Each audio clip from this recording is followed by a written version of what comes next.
Welcome to Benzo's Live. Hi guys, I hope you're well. Back for another weekly challenge video today. It's getting harder and harder. What do you think? So I managed to get 23k-ish score, rank between 20 and 25. So it's not bad, but it's not great neither. I think I can do better. But hey, wanted to share again with you some tips so that you understand how you could have done better for this weekly challenge and how to get better for the next ones to come. So overall, it's my fourth weekly challenge, and for those who've watched my previous videos, you know that they still kind of the same routine over and over again, which is letting time for your opponent to grow and get their own monuments, getting philosophy quite early on to decrease tech costs, developing trade and building markets to get extra stars, and training cloaks for final surprise attacks. So it's always the same drill. Yet, each weekly challenge is unique. The tribe you have, the map and the resources around, plus the enemies you play against. You need to bring a few tricks to this overall strategy to make it work each time. If we dive a bit deeper in this one, what can you see very quickly after one trial, right? What can you see? What's the thing that makes it so special this week? The first thing you can see is we play Luxidoor. Luxidoor has a kind of crappy economy. Plus the villages around are not easily upgradable. So that's the first thing. The second thing is you'll see that there's a rune giving you plus 10 stars, not too far from your capital. So you need to actually rush towards it as soon as you can. So that should be your main goal, because this is what's going to help you boost your economy and kickstart it very early on. And the third thing you can see is actually you have lots of enemies fighting each other.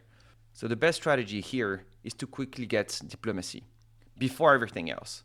Why? Because one, you're going to be able to build embassies and sign some peace treaties with a few enemies, and that's the only way you can actually get your economy rolling at the beginning. Without that, you're going to struggle so much, because each village is never going to give you enough stars at the beginning. So that's super important.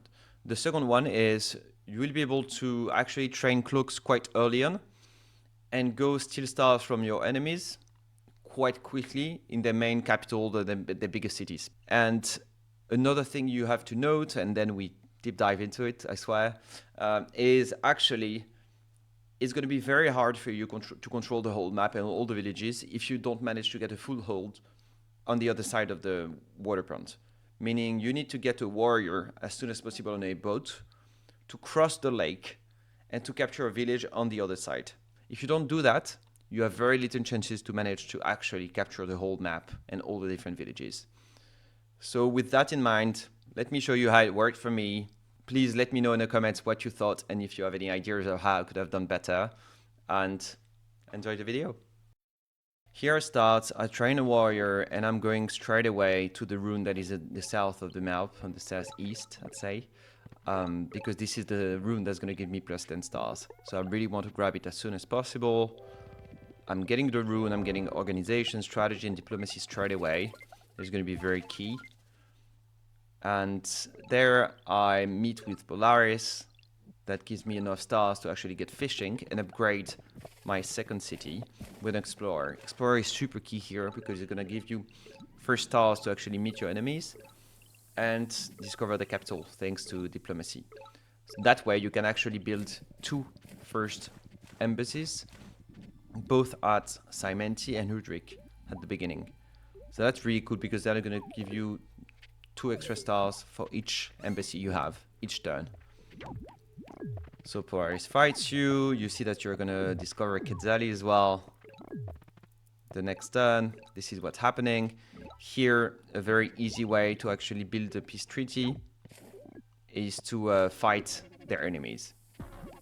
And so this is what you're doing. You're building an embassy at Quetzali and sending them a peace treaty that they will accept because you're already fighting an enemy they are scared of, or at least they're being attacked by.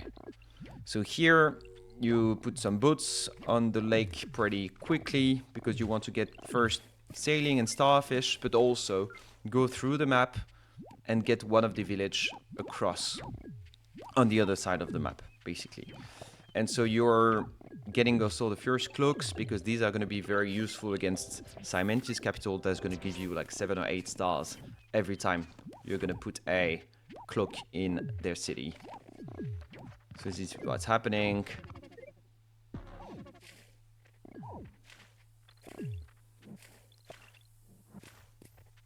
So you see, I'm getting the village before, one turn before Hudrick, which is very, very key for me. And here, one thing that I haven't done perfectly here is I didn't manage to actually sign a peace treaty with Hudrick this game. And I think I could have played it differently because I played some other games where I managed to do that. And it would have helped me get a better economy quicker. So here I'm getting a lot of techs before actually capturing my third village. Always the same principle. I don't want my tech cost to go too high too quickly. And here my main goal is actually to get very quickly sawmills, and so forestry sawmills, and markets, trade actually, to build markets around. So that's going to be my next step. But again, as you can see, I have only three villages. So for now, the tech costs are not crazy high. So I'm sieging Simenti's capital, and I'm starting to upgrade my capital because I know that the next turn I want to build a market next to it. So Simenti fights back.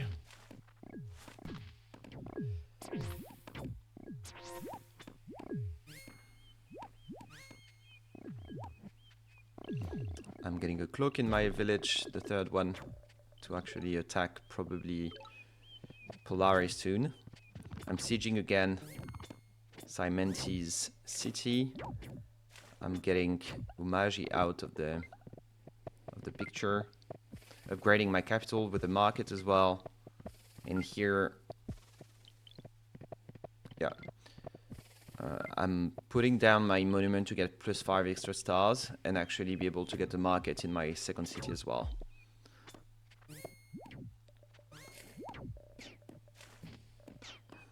Alright, so Hudrid attacks me, and actually my embassy is deleted.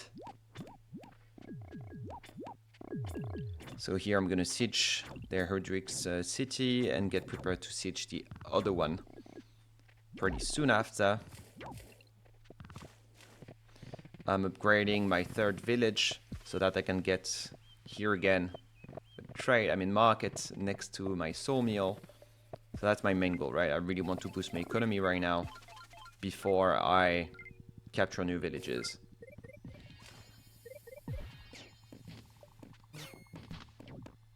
And here Kadzali finally actually manages to siege the Polaris city. And again, I'm upgrading my market. My second city, again, to improve my sawmill. I'm upgrading my sawmill in my market. I'm getting some techs before I can actually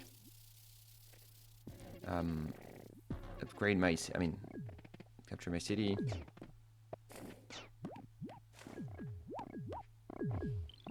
Here, so I broken peace with Kadzali so I can actually bring my cloaks there.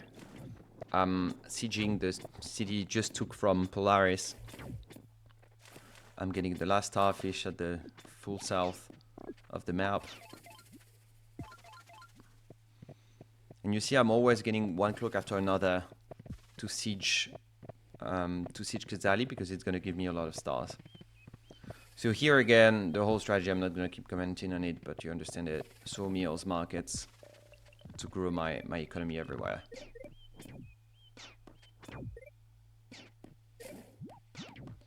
Yeah, overall, I think, so it's really hard to really spot the mistakes, I think.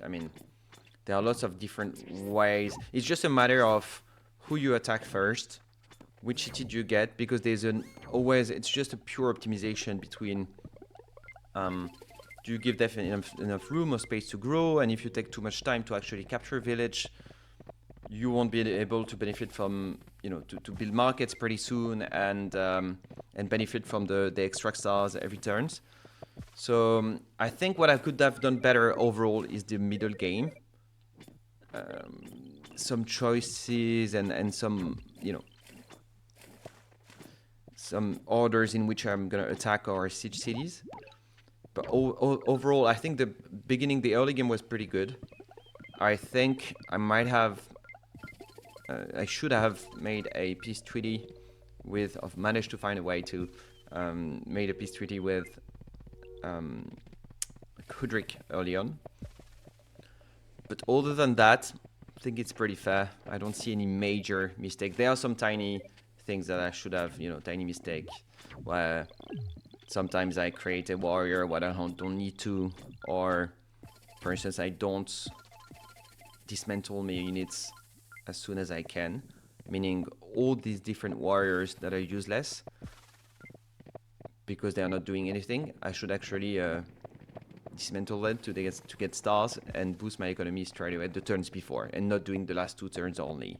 So as soon as you have one unit that you know for sure is not going to be useful to you anymore, just delete it, basically. So I'm actually deleting Kizali from the map. Next, the last one is going to be Hudrik. I'm upgrading all my cities around to get plus more than 100 stars per turn. And you see here I've actually erased all my units from the map to get extra stars in turn 19.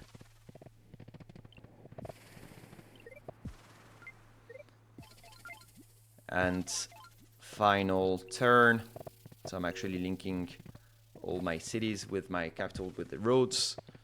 And you will see, so what I try to do, which is really the final pieces of optimization you can have in a game, where when you know you could upgrade a city but you require 15 stars to do so, you actually delete or burn all the different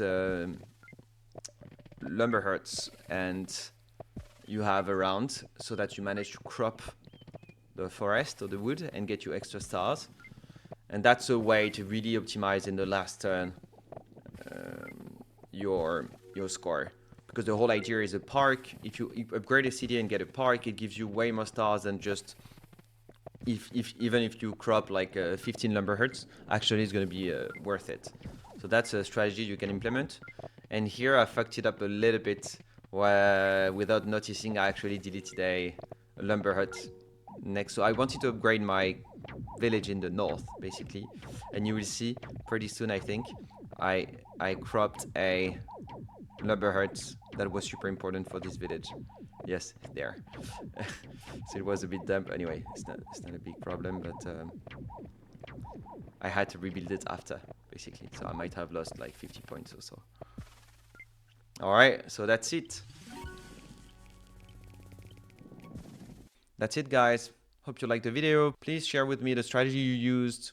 If you have any advice for me or things you would have done differently, very happy to know that, and curious actually to see how the rank 1 player in the Gold League managed to achieve such a high score.